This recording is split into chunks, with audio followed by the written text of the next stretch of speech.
നമസ്കാരം. ഓൺലൈൻ തട്ടിപ്പുകളും കടകളിൽ കയറി ഓൺലൈൻ പേയ്മെൻറ്റ് തട്ടിപ്പുകളുമൊക്കെ തന്നെ നടത്തുന്ന വാർത്തകൾ ധാരാളമായി പുറത്തു വന്നിട്ടുണ്ട്. അതുപോലെ തന്നെ വസ്ത്രശാലകളിൽ കയറി വില കൂടിയ വസ്ത്രങ്ങൾ ശരീരത്തിൽ ഒളിപ്പിച്ച് കടത്തുന്ന സ്ത്രീകളെ കുറിച്ചുമുള്ള വാർത്തകളും കേട്ടിട്ടുണ്ട്. ഇത്തരം പല തട്ടിപ്പുകളാണ് രാജ്യത്തിൻ്റെ പല ഭാഗത്തുനിന്നും റിപ്പോർട്ട് ചെയ്യപ്പെട്ടത്.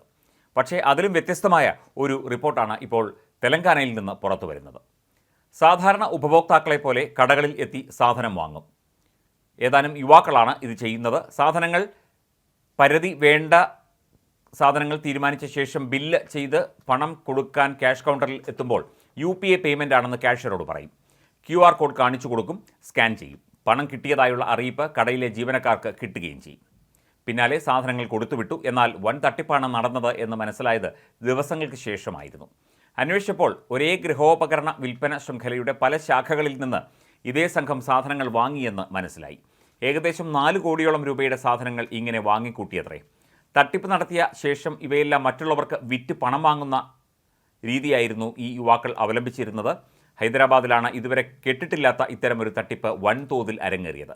സൈബറാബാദ്, ഹൈദരാബാദ്, രച്ചകൊണ്ട പോലീസ് സ്റ്റേഷനുകളിൽ നിരവധി കേസുകളാണ് രജിസ്റ്റർ ചെയ്തിരിക്കുന്നത്. അന്വേഷിച്ചു വന്നപ്പോൾ എല്ലാ സംഭവങ്ങളും ഒരേ രീതിയിൽ തന്നെയാണ് തട്ടിപ്പ് നടന്നത്. കടകളിൽ വൻ തുകയുടെ സാധനങ്ങൾ വാങ്ങിയ ശേഷം UPI വഴിയാണ് പണം നൽകുന്നത് എന്നറിയിച്ച ശേഷം കടയിലെ UPI സ്കാനറിൻ്റെ ചിത്രമെടുത്ത് രാജസ്ഥാനിലുള്ള തങ്ങളുടെ സംഘത്തിലെ മറ്റൊരാളിന് അയച്ചു കൊടുക്കും. ഇയാൾ പണം നൽകും. ശേഷം സംഘാംഗങ്ങൾ സാധനങ്ങളുമായി സ്ഥലം വിടും. തൊട്ടുപിന്നാലെ UPI ഇടപാട് നടത്തിയ ആൾ ബാങ്കിന് പരാതി നൽകി റീഫണ്ട് ആവശ്യപ്പെടും. സാധാരണഗതിയിൽ ഇടപാടുകൾ പരാജയപ്പെടുമ്പോൾ റീഫണ്ടിനായി ബാങ്കിനെ സമീപിക്കാനുള്ള ഓപ്ഷനാണ് ഇത്.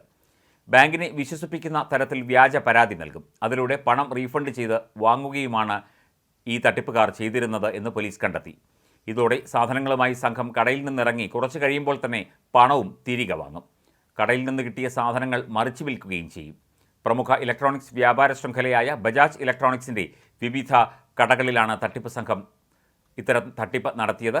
അന്വേഷിച്ചെത്തിയപ്പോൾ 13 പേർ പിടിയിലായി. ഇവരിൽ നിന്ന് 1.72 ലക്ഷം രൂപ പണമായും 50 ലക്ഷം രൂപയുടെ ഇലക്ട്രോണിക്സ് ഉപകരണങ്ങളും പിടിച്ചെടുത്തു.